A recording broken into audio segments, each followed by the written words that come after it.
Beses namang nakatanggap ng objection ang hari ng depensa matapos magbitaw ng mga tanong na misleading at irrelevant sa cross-examination sa testigo.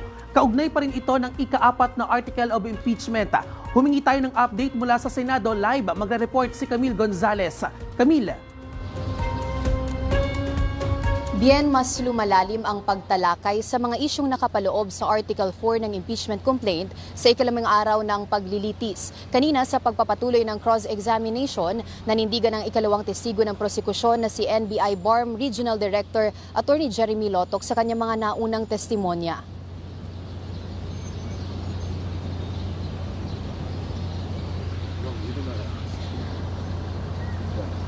Sa cross-examination, makailang ulit na naghain ng objection ng prosecution counsel na si Attorney Amando Ligutan matapos aniyay maghain ng depensa ng mga tanong na misleading at irrelevant. Nagsimula ito ng tanungin ng depensa kung may personal knowledge si Lotoc sa mga paksang tinalakay ng Vice President sa kanyang online press conference noong 2024. Sa nasabing press conference, nagbitiw ng mga pahayag ang Vice Presidente tungkol sa umano'y korupsyon ni former House Speaker Martin Romualdez at ang umano'y hindi epektibong pamumuno ng Pangulo sa bansa.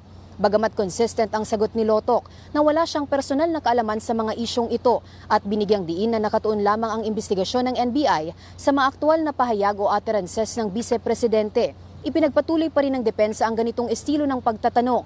Dahil dito, naglabas ng ruling ang presiding officer na walang kapasidad ang testigo na sagutin ang mga naturang katanungan.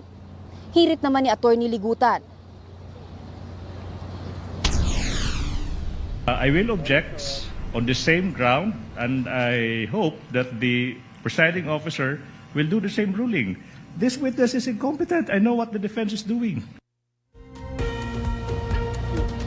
Sumunod namang ipresenta ng depensa ang podcast interview ni Anthony Taberna kay Pangulong Ferdinand R. Marcos Jr. Dito, binigyang diin ng Pangulo na mas nais niya ng kaibigan sa halip na kaaway. Ginamit naman ito ng depensa upang questionin kung talaga nga bang may galit pa ang presidente sa bise o kung napatawad niya na ito. Sagot naman ng testigong si Attorney Lotoc.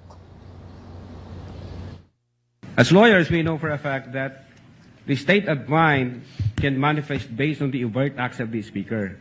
So dito kasi, kung ito lang ang pagbabatayan namin, then we try to establish yung intent o yung state of mind ng presidente, kulang ho yan. So siguro kung may makikita pa kaming ibang circumstances na magpapatunay na binaliwala niya na yung utterances, pinatawad niya yung vice presidente, and things like that, then we can somehow said, mukhang ang totoo yung sinabi ng presidente na pinatawad na niya. Naging bahagi rin ng pagdinig ang paglilinaw sa tinatawag na Operation Romanov. Sa mga tanong ng mga senator judges, nalinaw na ang nasabing operasyon ay hindi tumutukoy sa umano'y planong pagpatay sa pamilya Duterte, kundi sa umano'y pagpapabagsak sa First Family.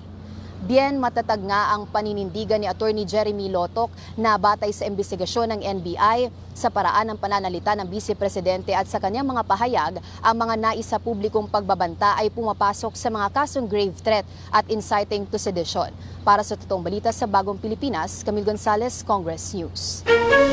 Ako po si Bien Manalo. Para maging updated, manatiling nakatutok sa Congress TV, Congress TV Digital at sa iba pa naming social media pages.